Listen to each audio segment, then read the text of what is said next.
2 years ago, I introduced myself in Paris by saying that I was the man who had accompanied Mrs. Kennedy to Paris. I'm getting somewhat that same sensation as I travel around Texas. Here is a special bulletin from Dallas, Texas. President Kennedy and Texas Governor John Connally shot from ambush. He's been shot. He's been shot. Lee Oswald has been shot.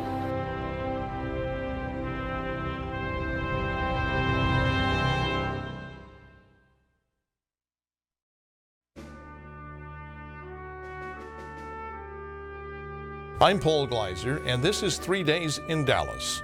Our goal is to take a look back through 50 years to remember a weekend that began with a sunny Friday afternoon in Dallas and ended with an entire world in shock, disbelief, and mourning. Much of Dallas, as it was prior to the noon hour on November 22, 1963, is still recognizable today. The vantage point from which Abraham Zapruder shot the most famous home movie in history encompasses the same view as it did a half-century ago. Save for the addition of some glass doors, the infamous basement in which the assassin was assassinated is as it was. The Texas School Book Depository building escaped calls for its demolition. It's now the seat of Dallas County government and home to the excellent 6th floor museum that houses the definitive collection of artifacts, documents, and images from the Kennedy assassination. Save for the removal of the Hertz billboard that sat on its roof, the outward appearance of the Texas School Book Depository is little changed. Yet the nation, and Dallas along with it, changed forever in that fateful noon hour. Pierce Allman was an eyewitness. There was, I think, a lot of soul searching on a citywide basis, unlike any American community had ever done. I went back over to the depository building, just kind of wanted to go back and kind of refresh or reflect.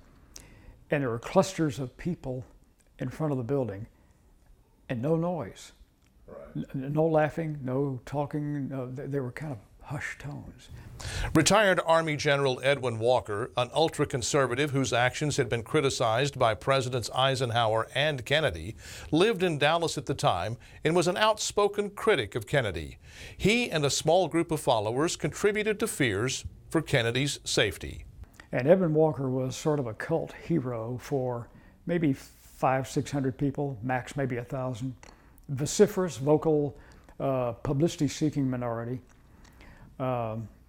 Wanted influence without responsibility. They were just opposed to almost everything, especially, Kennedy. When Adlai Stevenson came to town, Nixon was in town the day before Kennedy, as a matter of fact. The day before, Walker had had a U.S. Day rally, and he had told everybody there, okay, tomorrow at the UN rally, we want you to cough a lot, we want you to walk up and down the aisles, we want you to carry American flags upside down, do everything you can to be disruptive. And they were. It was a pretty shabby show for Stevenson. Stevenson was properly more than concerned. And he immediately called D.C. and he said, don't make that trip. Yet the trip to Dallas was a political necessity for Kennedy. Texas was emerging as a must-win state if you were going to, win the top spot. And until turning the corner onto Elm Street in front of the School Book Depository building, the trip was going well. It turned out that Kennedy had nothing to fear from the hard right-wingers who followed Edwin Walker. The man to whom all credible evidence points as the assassin was a disaffected loner and communist sympathizer. Yet Dallas began a process of introspection that in many ways continues to this day. 3 Days in Dallas is underwritten by Christian Brothers Automotive and is a production of News Talk 600 KTBB and KTBB.com. I'm Paul Gleiser.